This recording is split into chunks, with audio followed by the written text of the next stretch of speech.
Hello and welcome to the latest in our series of Health Tech World Roundtable discussions. And today we're focusing in on AI in public health, revolution, risk and opportunity, not necessarily in that order.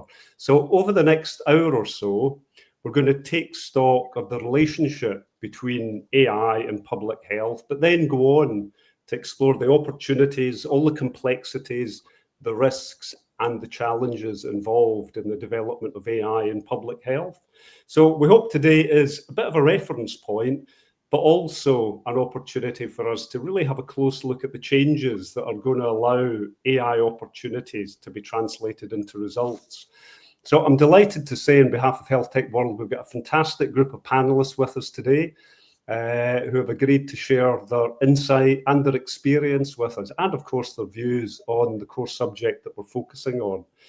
So I'm going to ask all of our panelists to introduce themselves and say a few words about themselves, their organisations and their areas of particular interest. And I'll just work round the panelists in the order that I can see them on the screen. So starting with you, Christopher, please. Hi, Alistair, and thank you for having me. I'm Christopher Nial. I work for Fin Partners, a global health agency. I'm based in Ireland, responsible for Europe, Middle East, and Africa. I also work across a couple of groups within the Fin Partners health practice, Global Health Impact, which looks into global public health, and a group called Purpose and Social Impact, which looks at sustainability, climate change. And so being in those two groups and being an avid AI user, this is a topic very close to my heart. Fantastic. Thank you, Christopher. And if I can come to you next, please, Sharon. Thank you. Hi, everyone. I'm Sharon Quntai. I'm a media relations and communication specialist based in Nairobi, Kenya. My focus is highly on digital health, AI, and how it's being used to mostly close long-standing gaps in Africa. So this is a key area of interest for me. And I've spent a lot of time also talking to healthcare workers, patients, as well as tech innovators in Africa. And what I've seen is that AI is currently not just futuristic, it's being used a lot across Africa. So similarly as Chris, I also work at Partners as a media relations as well and communication specialist. And I don't know if Chris mentioned, but it's a global marketing and communications agency that mostly works to support mission-driven innovation across sectors such as, for instance, health technology and digital development. So hopefully today, I look forward to talking about some of the big stories that are coming up on the ground and some of the big issues that people are working on. So thank you very much. Great, thanks for that, Sharon. Marcus, could you introduce yourself, please? Yes, can you hear me okay? Absolutely, loud and clear. Great, there were no lawnmowers at my end, so that's good. So I'm Marcus Vass. I'm a lawyer at a law firm called Osborne Clarke. I'm based in London. I'm head of our international digital health group, and I've been involved in digital health since quite early days and been lucky enough to act for some of the biggest and best players in the space over the best part of a decade. Thanks very much, Marcus. Will. Hi, Alistair. Thanks very much. Will Briggs. I'm the CEO of Naitive Technologies. I'm an MD PhD by training, so I practice as a doctor, did a PhD in a big data field of biochemistry, and now run Naitive, and we are focused on chronic musculoskeletal conditions and applying AI and automation in that domain. Great to meet you. Great, thanks for that, Will. And Mikael. You're on mute, Mikael. There we go.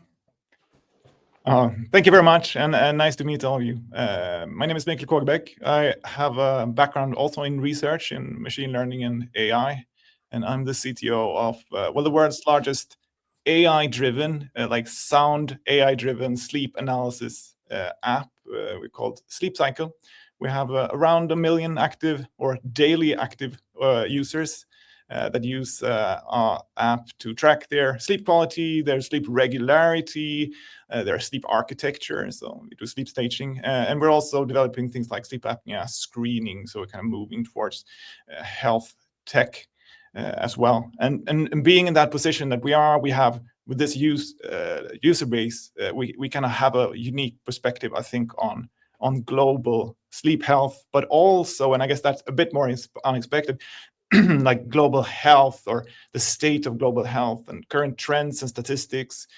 So we can measure things like coughing rates, how they go up and down in different areas, and we can view maps and see influenzas coming, several weeks in advance as compared to reported data. So that's something that we do as well on top of the kind of B2C business that we do. Thanks. Great, thanks, Mikael. So we're talking about AI in public health, revolution, risk, and opportunities, of course. Could we maybe start with the state of play at the moment? And I'll go around the panelists again and ask them to sort of give their view of where AI is with reference to progress in public health, and maybe touch on any key issues that they see. And then we'll move on to talk about challenges and opportunities. Again, Christopher, if you don't mind me picking on you and starting with you. Sure. I think for anybody watching who might be a bit concerned, I think we really need to look at the difference between generative AI that a lot of us are using, which people are a little bit worried about feeding too much information to, and then a different type of AI that most of the organizations in the health arena are using. That's not the same as generative AI, and you can feed it data and not be too worried that it's going to be teaching a large language model. Thanks, Christopher. Sharon, same question for you. Where are we with reference to AI and its adoption and its use in public health? Yeah. So I think I would just like to touch on, first of all, a key example where AI is being used largely across Africa, which is mental health. So as you all know, according to WHO now, we really have a big number, I think about 1 billion people globally now affected by mental health. But in Africa, we are facing very challenges. So issues to do with stigma, shortage of professionals to be able to help people with mental health, and an overstretched health system. So to give you an idea, for example, where I'm based in Kenya, we have about psychiatrists for a population currently of 50 million Kenyans, and most of them are actually working in private practice. So that leaves a lot of us with no access to care, but that's now where AI is to fill the gap. So for instance, I recently wrote about how AI-powered tools like and digital wellness platforms are being used to offer support. People are finding more easy to utilize AI. It's more private, it's more accessible, it's much cheaper than traditional mental health systems. But we're not just using AI for mental health, we're also using it across public health in Africa. So it's, for example, in areas like Uganda, for instance, which is in East Africa, AI is being used to track the spread of illnesses such as diseases such as malaria. In Kenya, we are seeing a lot of community health workers and overall health workers using AI to get diagnosis faster, especially in rural areas where we see most of the gaps. And often, most of the time, the healthcare professionals are very far away. So these tools are helping health systems do more with actually very little. So they are supporting frontline workers, they are filling gaps where doctors aren't available, and they are becoming more essential in places where there is high need and very little. Seeing, I think, this one last example is also in mental, not in mental, but in maternal healthcare, where apps are being used to send reminders, for instance, for women. We are seeing like a pilot currently in Kenya, where the women are to advise them on where they can access care and how regularly they can access care. So the picture, I would say, is overall broadening, and AI is not just a single solution currently, it's becoming more of a support. a support for healthcare workers. Thanks very much, Sharon. Sharon, we're really keen to see you as well as hear from you, but there's quite a lot of, you're getting little mini freezes when you're speaking and you're coming in and out. It might be worth trying switching off your camera, and then we might be able to hear your contributions a bit more clearly. We'll see how that works maybe the next time you speak. Marcus, can I come to you next and ask you what you think the big issues are and where we are at the moment with reference to AI? Okay, if I take those two questions as two rather distinct questions, the first being the big issues from a lawyer's perspective, it's what can be used that is on the market, how is it going to be paid for, and how to future-proof any adoption, I'd say, with the three issues. Happy to break down any of those three, but in terms of the first one, the regulator in the UK, being the MHRA, working reasonably closely with the NHS, is actively exploring the areas where advanced AI can be used in different parts of the NHS. In terms of what we're actually seeing, what's interesting is certain disciplines within public health, because I think your question was around public health, so public provided health are rapidly adopting AI into their everyday practice far faster than others. So in particular areas like radiology, which lends itself to huge quantities of data needing to be crunched through very quickly and patterns being spotted, has lent very heavily and successfully into the adoption of AI. Other areas have been perhaps naturally slower adopters of AI, but even those which are not necessarily drawn towards the adoption of new technologies, so especially in the fields of surgery, it's very interesting that they are forming very rapidly committees to look at how best to put in place policies and guidelines for the safe adoption of AI. And I think all of that points in one direction. When it comes to public health, so health provided in the UK, that would be in connection with the NHS, there is a very openness to the adoption of AI, which maybe people wouldn't have necessarily expected, say, 2 years ago, which I think is very encouraging. Thanks very much, Marcus. Same question to you, Will. Thanks very much. And Marcus, thanks for calling out radiology AI, which is one of the areas we work in. Mikael, I actually really liked your anecdote at the beginning of how you track sleep data, but you've been able to find patterns of coughing that are, a really interesting way of surveilling whether it's influenza or whatever respiratory disease. I think the point is we are at this stage where we're collecting more healthcare data than ever before, be that through a mobile phone, be that in the electronic medical record, the PACS archive of a hospital system.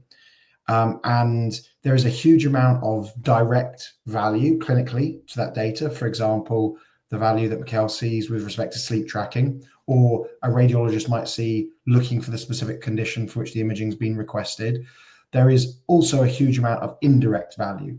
For example, the coughing information, and that's one of the things we leverage. So we focus on opportunistic screening, which boiled down to it is looking for things that relate to chronic disease or public health concerns that are not the reason for the test, whatever test that is, having been ordered. So, for example, X-rays, often ordered to assess osteoarthritis or fracture risk, and we look for evidence of poor bone health in those X-rays. Osteoporosis, a massively underdiagnosed population health crisis. There is all this data now available to us, and what AI does really is it gives us leverage to make use of that data in ways that we haven't thought of doing before, and we don't have necessary human capacity to do.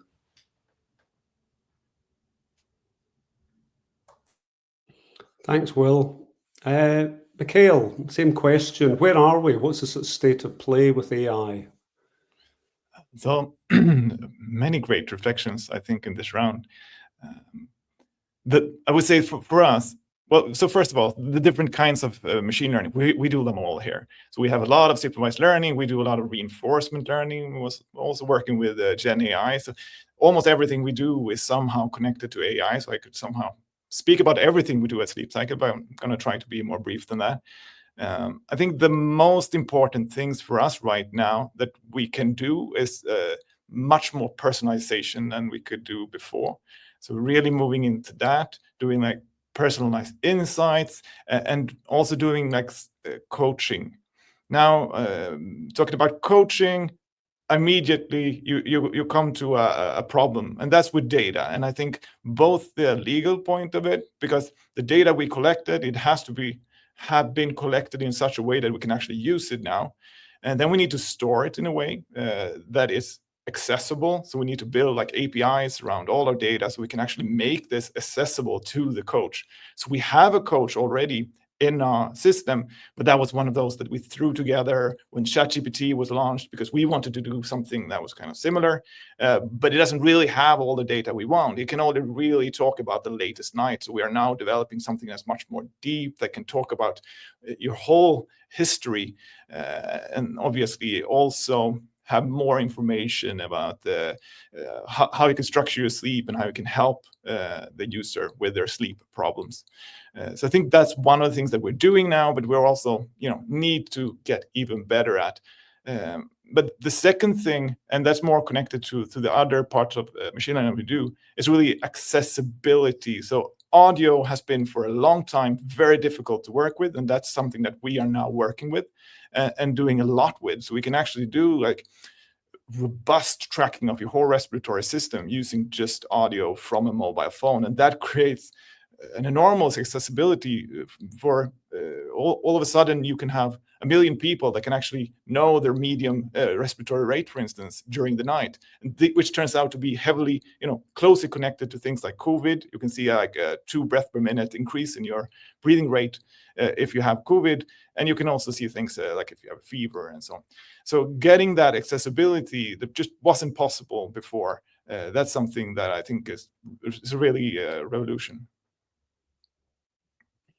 Thanks, Mikael. Mikael, could you maybe move on, and you've touched on some of the opportunities there, that one that you just mentioned, to say a little bit about what you think the challenges are in terms of AI, its use, its more widespread adoption, and where do you think the big opportunities are?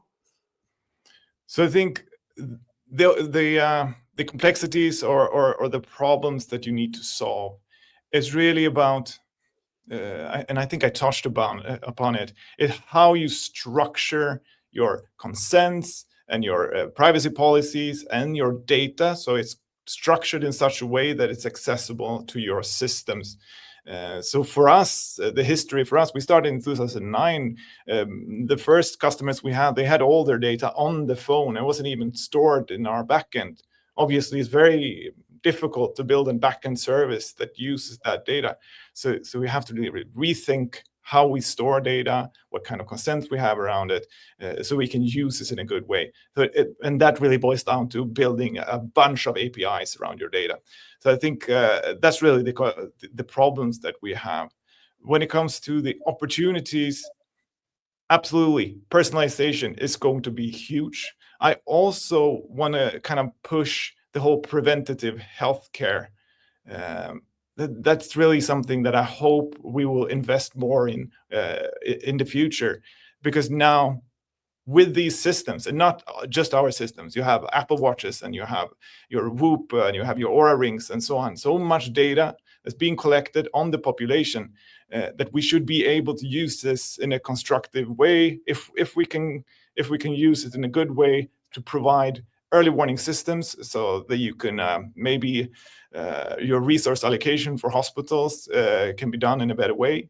But also, so we're doing studies together with Cambridge University right now, looking at our data to see how well it correlates with hospitalization and with also deaths from different diseases, to see if it's have that predictive power, so that you can actually use it in reality or in real settings. So there's a lot of opportunities there. I saw a talk that was from the ECDC at ECMID a few weeks ago.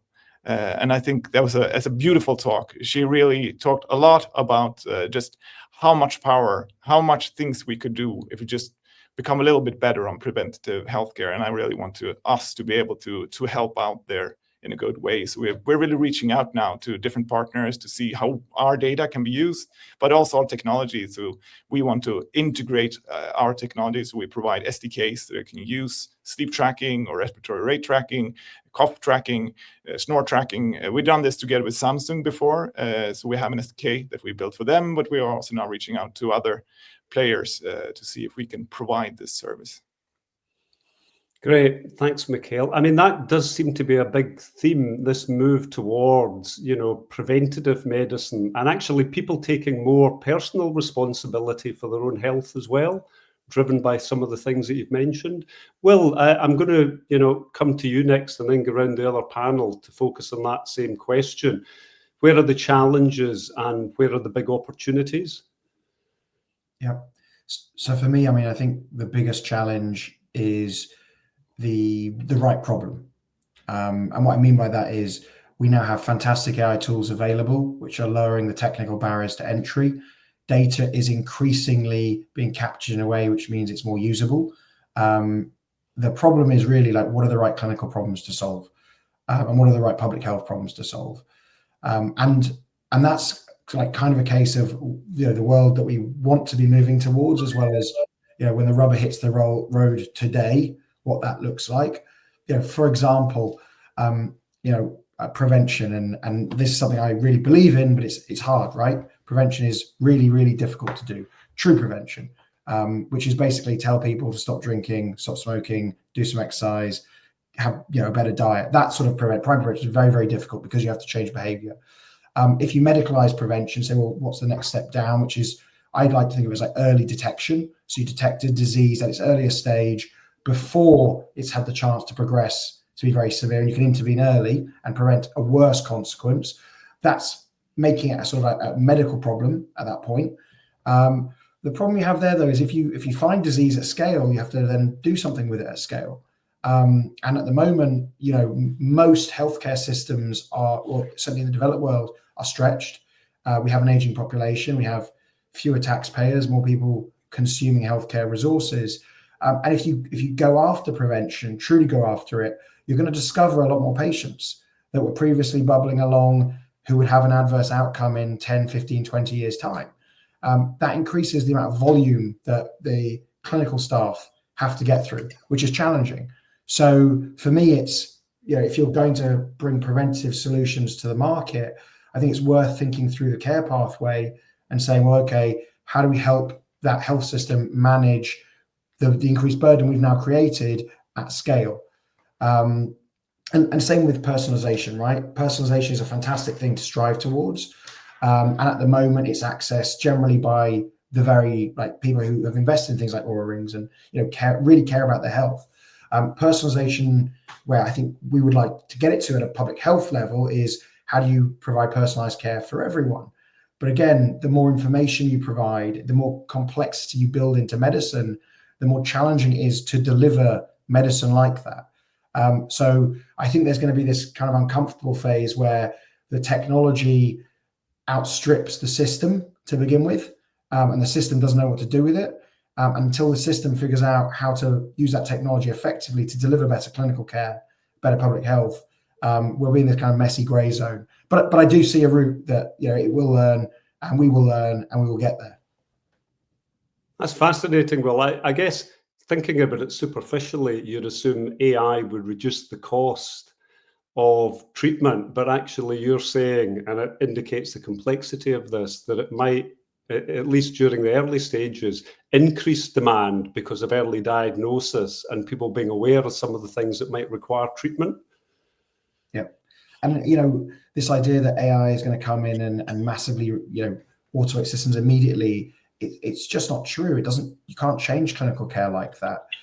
Consumer health may be a little bit different when you're interacting with the patient directly, but when you're going through a health system, you take the very famous quote, which was repeated by a couple of famous venture capitalists when radiology AI first hit the scene, which was, there won't be any radiologists in 10 years. Well, we're past that time now. There are still lots of radiologists.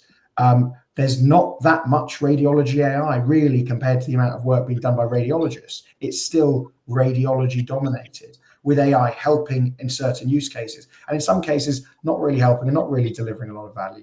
So just coming back to, like, are we solving the right problem in every use case? Not just, we've got all this data, we've got this smart technology now, let's throw technology at the data and see what falls out of it. Thanks, Will. Marcus, challenges and opportunities as you see them?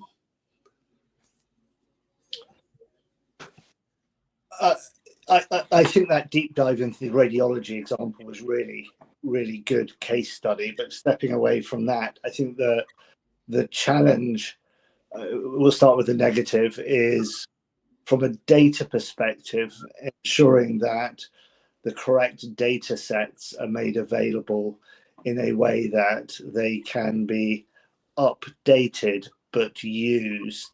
The whole premise of agentic AI is that it learns. The promise with anything in the health sector that is software as a medical device is it needs to be registered with MHRA and hold the correct approvals. A dynamic enterprise like AI, by its nature, you can't get signed off once and then leave in a box. So I think the challenge is going to be, lawyers' perspective, marrying the static nature of an approval with the fact that AI learns, and therefore the data set on which you're working moves. Therefore, it's a new product day after day after day after day. So how does our regulation system work with that? The opportunity from a very narrow UK perspective is the quality, consistency, and the breadth of the data that we have available to feed any form of AI model. The steps that are being taken by the health system in the UK, I think, quite inspirational. Could put the UK in not a unique position, then certainly a leading position to be the foundational models upon which new forms of AI are generated. So I think the opportunity for the UK outside the confines of the EU is to form policy and regulatory frameworks that can capitalize on the unique position that the UK is in with its data sets. Thanks, Marcus. Sharon, can I come to you and ask you where you see the challenges and the opportunities? Yeah, absolutely. So it's quite interesting hearing the other panelists' perspectives, because it seems like the challenges and opportunities are sort of similar. So for instance, from an Africa perspective, I would say the first challenge we see here is the infrastructure barrier. So AI tools obviously are very reliable on internet, good internet connectivity, electricity, digital literacy, and these things aren't always available, especially in a rural setting in Africa. So without the right infrastructure, scaling those solutions has become very difficult. Second, I would also say, again, like the other panelists have highlighted, ethical concerns around data privacy mostly. So many AI tools are collecting very sensitive data from people, especially, for instance, what I've heard recently is around mental health.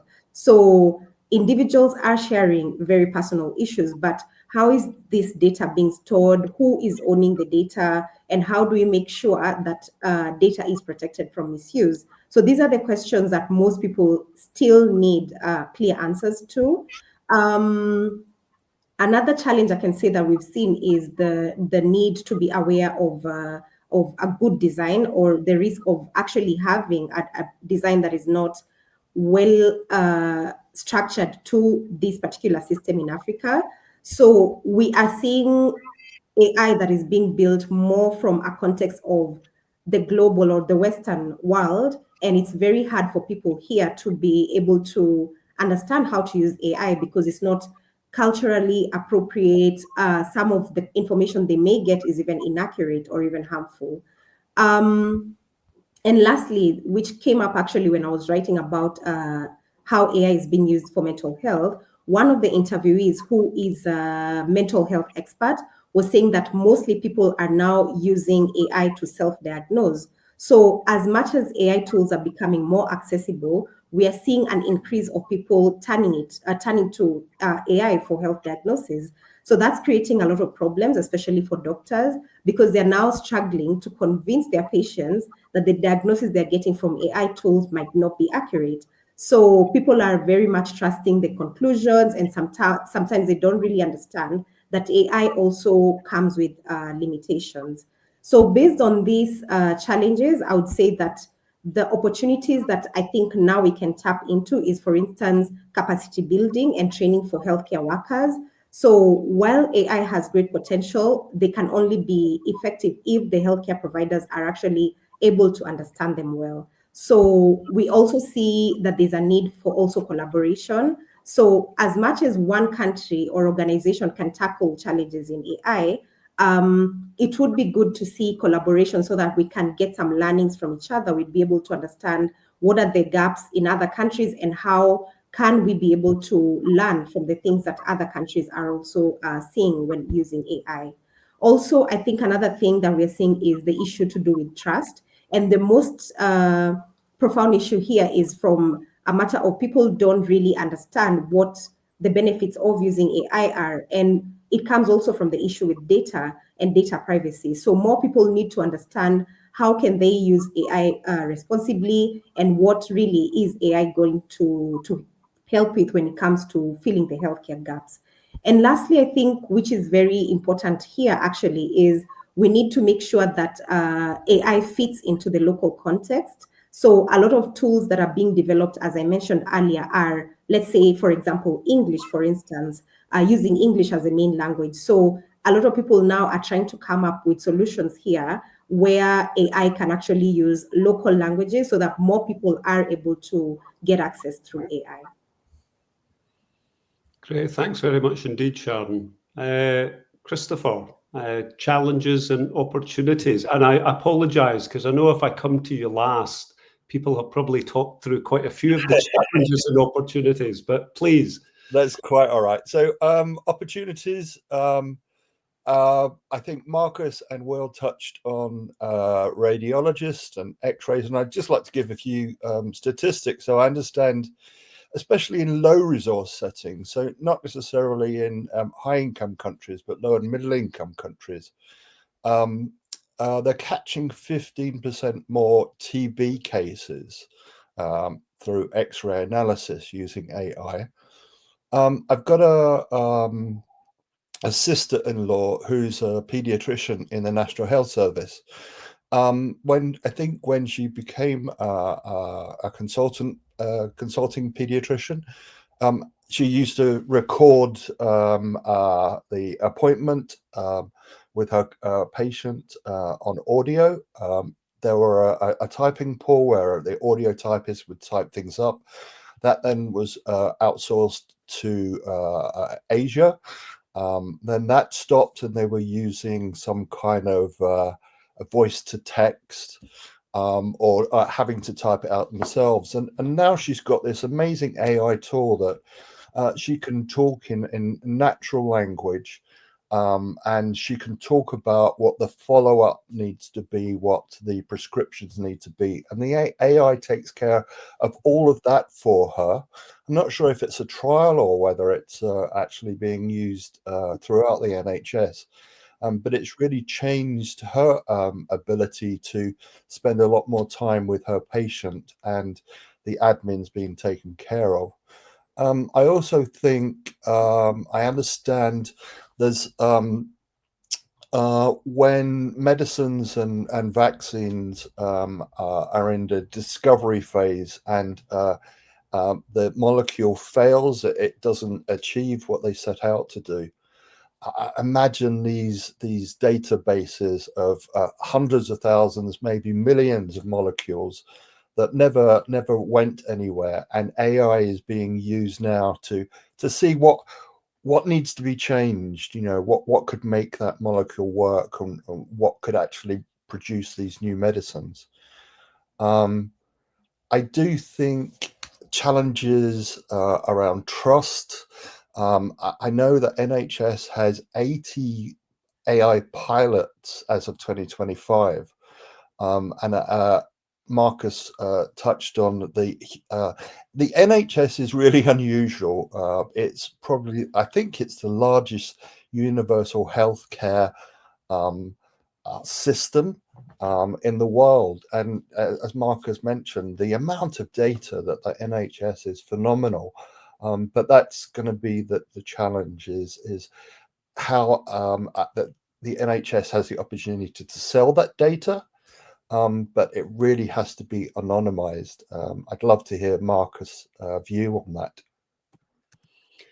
Well, maybe, Marcus, you could kick off by talking about some of the risks, and that seems to be one. We should touch on risks at some point in this discussion. I don't know if you want to come in following that prompt, Marcus. By all means, and the clock's running, so I can charge for this advice, I assume.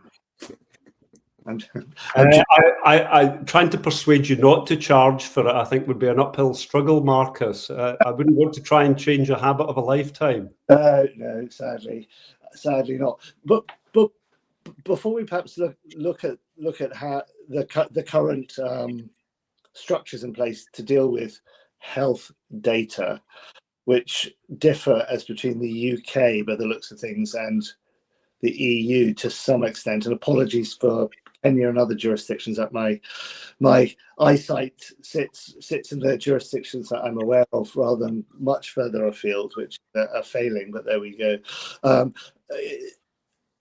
We touched on the issue of trust and what's called automation bias in this field. So where physicians or healthcare professionals are placing over-reliance on the results or the direction that they are nudged toward by the results of an AI application. I think that is a challenge, but I think it's only a challenge until the point at which it stops being an issue. I think we're at the point in the journey where trust is a factor, or lack of trust. But if a system is working well and it's working fast and it's saving money and it's giving more accurate results, then very quickly we will stop talking about trust.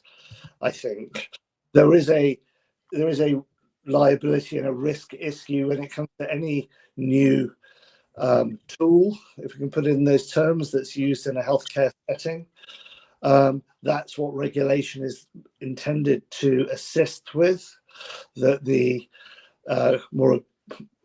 greater, riskier outcomes are stripped away. But I do agree with the comment that was made earlier about a perception of automation bias, that people will become either will be under relying on the output of AI, or alternatively will be over relying on the output of AI. And I'd be interested in hearing actually now or later on whether in Kenya or anywhere else you're actually seeing an over-reliance or an under-reliance or both.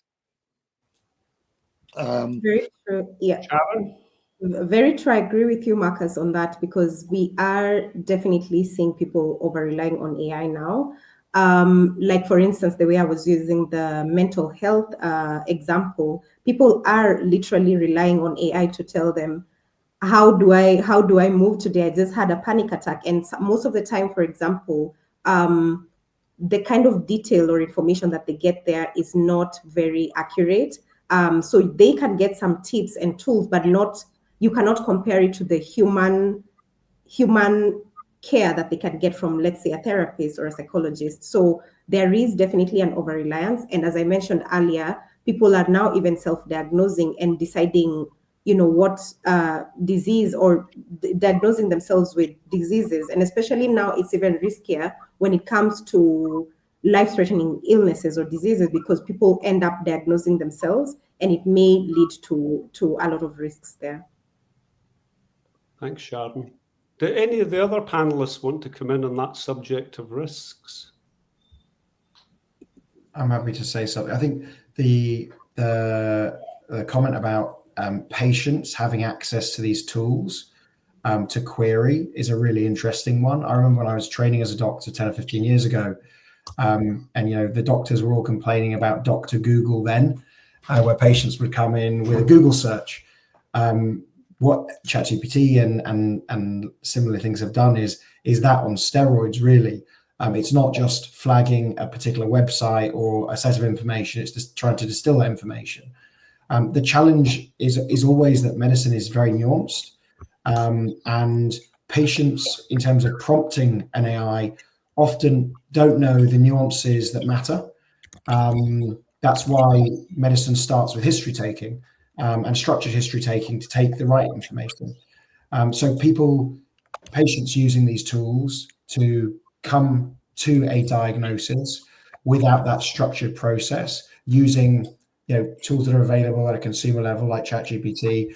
On the one hand, it's great because you have a more informed patient, and that's a good thing, because a more informed patient can challenge a doctor and get them to think and make sure they are doing the right thing.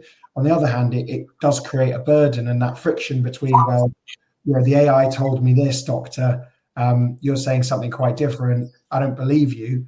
That's very difficult, right? Particularly given how important trust is to the practice of medicine, that trust between a doctor and a patient. So it's a very interesting angle, I think, and I don't know what the solution is at this point. I think, and Christopher asked a question about, I think, health data in the UK and EU.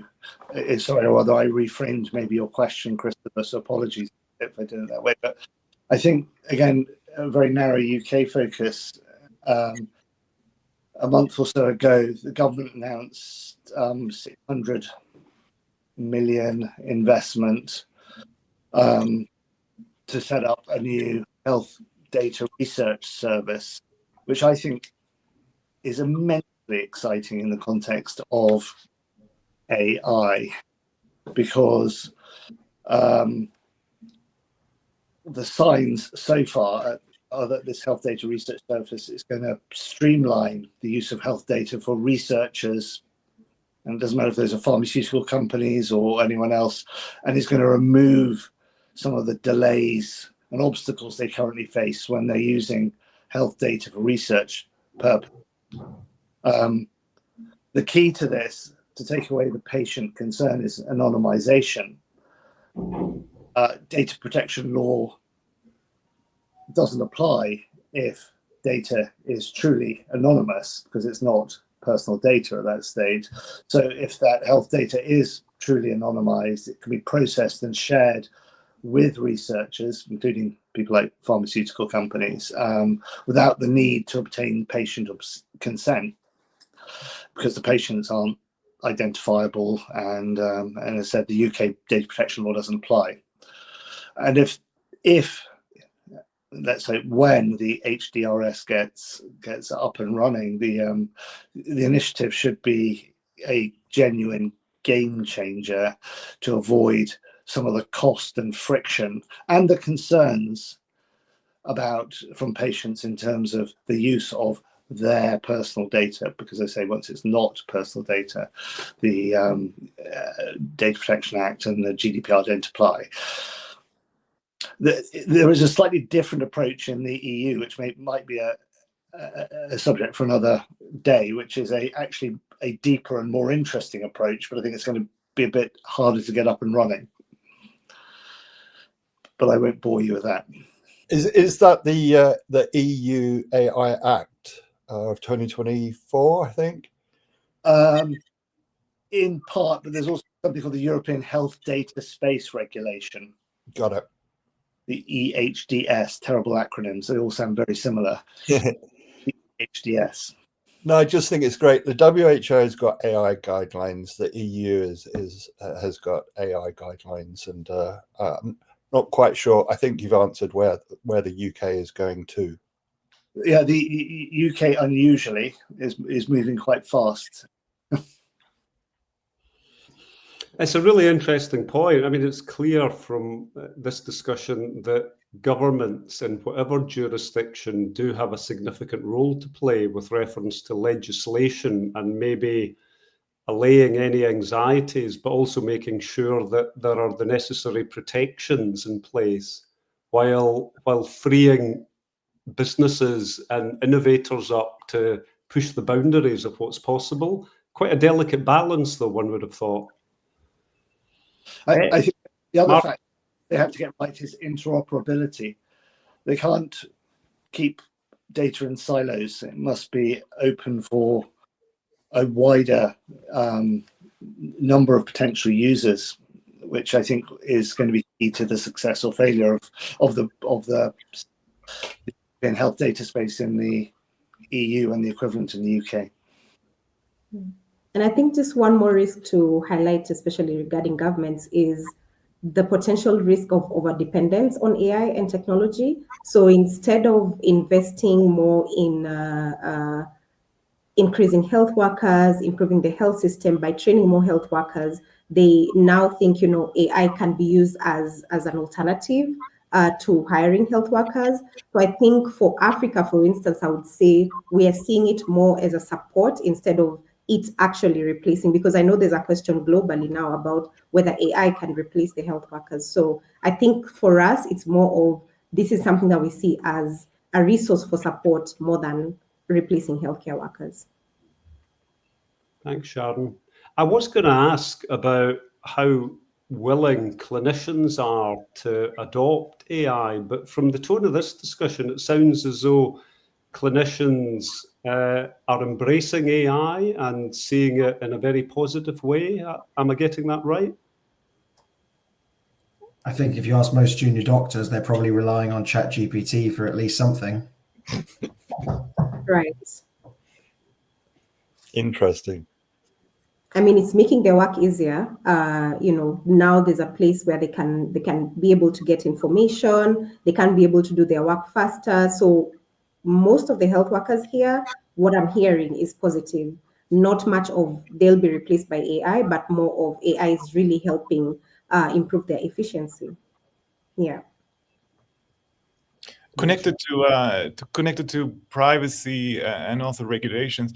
So I've been talking to many different health agencies around the world because we try to sell this product. And I have to say that UK is really one of the top, really innovators. They reach out to us and want to know and understand more about our products. I think they should really be proud of that. And the second thing, so you were talking about privacy. I think you should challenge yourself and think about how you can do the anonymization. Because if you can do anonymization of the data, then as you said, Marcus, then you can do a lot of things with that data. So for instance, our cough radar, so going back to that, is completely anonymized. So we have added noise to the data in such a way that it is DP or differentially private. So if you do that, so the coordinates are not exact and the coughing rates are not exact, so you can kind of mathematically provably say that we can't reconnect it to the data. Then you can use it on scale. So that's why we can use this full user base to do those coughing maps. I think that's something to think about. It's not always necessary to keep the identifiers or identifiable information to get value. Thanks, Mikael. I'm going to start sort of drawing the discussion to a conclusion by asking all of the panelists for some final thoughts. But before I do that, can I just ask if there's anything that we haven't covered that any of the panelists would like to spend a bit of time discussing? In which case, sorry, Marcus, you looked as though you were going to come in there. There's a big subject, which is how is AI going to be paid for by the public, by public health services? And I think there is perhaps the subject for another webinar you might like to consider, because I think that does differ markedly between countries. And the 80 pilots, for instance, that are currently flying around the NHS are going to remain as pilots unless somebody works out how to implement them more widely and get them paid for, because they'll go out of business. And I think the money needs to follow the intention in most countries. Some countries are better than others. I have a very keen interest in the climate and the effect on global public health. But talking about climate sustainability, I really do worry about the energy, the power that AI is using. When ChatGPT and Gemini, roughly around the same time, launched their ability to create graphics, apparently it was melting their GPUs because of the overuse and the sheer amount of electricity that's required. Unless data centers, and I'm in Ireland, and we have lots and lots of data centers in Ireland, and they don't seem to have connected a rule that you can build a new data center if you use wind turbines and solar and sustainable energy. That's a really big concern for me. Thanks, Christopher. I think you've given us potentially 2 other subjects that we'll come back and have discussions about, big subjects in themselves, but I'm glad we've been able to raise them today. I think people will find those key areas to focus on, whether in a format like this or another format. I'm going to ask our panelists just to sort of finish with some final thoughts, and maybe if we focus on some of those positive opportunities, going round the panel and asking our panelists if there was one significant thing that they think will make a substantial impact over the next year or two to public health or health more generally. If they had a hope for one thing, a breakthrough, a development, a change that would really push things forward at a more rapid pace, what would that be? And again, rather than picking in you, Christopher, we'll go in reverse order this time. Mikael, do you want to kick off? 1 or 2 big things, your hopes for the future with AI. So my hope would be that we are able, okay, so it is right as it is right now. You can ask a question and then you get an answer, and that's fine. But I would really like to see something more agentic where you can drive outcomes instead. So if you have a system like a coach or something similar, and you want to achieve something, lose weight or sleep better or something else, then build a system that is able to coach you towards that goal. And it's not easy, definitely not easy, but that would be so valuable. I mean, one of the problems with it, I mean, we're working on this, and this is something that we believe a lot in, but just to prove that the system is safe is very, very difficult, because it's such an open question or such an open system. So how do you, it's like proving that a doctor is safe. How do you do this in a good way? So it's very challenging, but I could really see that becoming so powerful, especially if we combine that with like the patient's history and data from wearables and all kinds of data. And that could really be something that would revolutionize, I think. Brilliant. Thanks for that, Mikael. Will? Okay, sticking with the theme of generative AI, as we talked about it quite a bit, I think generative AI is really good at summarization of notes. Ambient AI is obviously reducing workload for documentation. And at the moment, the best or the most obvious applications for it in healthcare, given how slow healthcare can be to move in the regulated space, has been picking around the edges at these tasks. And what these tasks are really doing is they're making the practice of medicine better, a better experience for those practicing it. I think I'm excited about the shift beyond that now into the nitty-gritty, difficult clinical challenges to actually not just improve the experience of practicing medicine, but improve the practice of medicine. And that's what I'm excited about for the future. Great. Thanks, Will. Marcus. I'm looking forward to there being no need for webinars like this, because the widespread adoption of AI and agentic AI in particular is going to remove some of the drudgery and back office roadblocks that prevent healthcare professionals from seeing more patients.